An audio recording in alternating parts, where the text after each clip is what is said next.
Joshua Tree National Park is located in Southern California.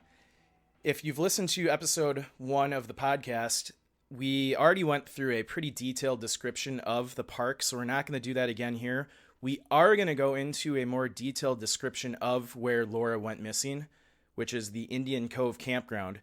So this is information right off the National Park's website. Yeah, I think if you want to know about Joshua Tree, they should probably listen to our other episode, right? Yeah, we had a great episode where we actually talked to George Land, the PIO from the park. He went into kind of a lot of the details of the geography. And Yep, so finish this episode up, go right over to that other episode, and then when you're done with that one, listen to all the other ones too.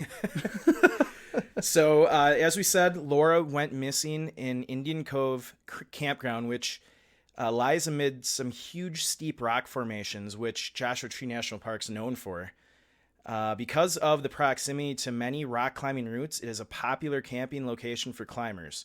Indian Cove is one of 4 campgrounds in the park that can be reserved during the busy winter season.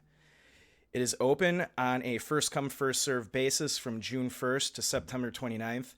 And I always hated these kinds of campsites because you have a list of really cool places you want to hike, and unless you're on their website, the first hour it goes on, to the general public, you're never going to get it. Yeah, absolutely. But so yeah, it's a first come first served basis from June 1st through September 29th.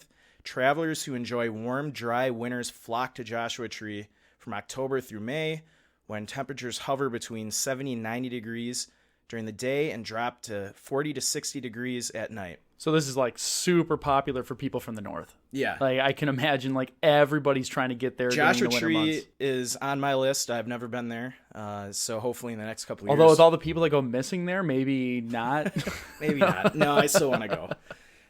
Summer is the park's off-season due to the uncomfortably high desert heat, and Indian Cove is at an elevation of 3,200 feet, so elevation is not going to be an issue for anyone. Yeah, it just sounds like it's a large campground that you really can't see all the campsites because of all the rock formations, and it's super popular for people to go climbing. So I'm guessing. Is this a drive-up campground? Yeah, it is. Like there's RV hookups in some of the spots. Some of them, like I would say like you're more not your everyday backcountry hiker, but like your camper. So like there's some areas for RVs to go. There's some flat areas to pitch tents. It sounds like a campground. Usually on our trips, like a state park. Like the first night we'll stay at a campground like this. We've been driving all day or flying all day, so we kind of stay there. And then you can just pitch a tent next to your car. Yep. At like they have those wood base areas where they have spots for your tents and like a bin for fire, a picnic table. Yep.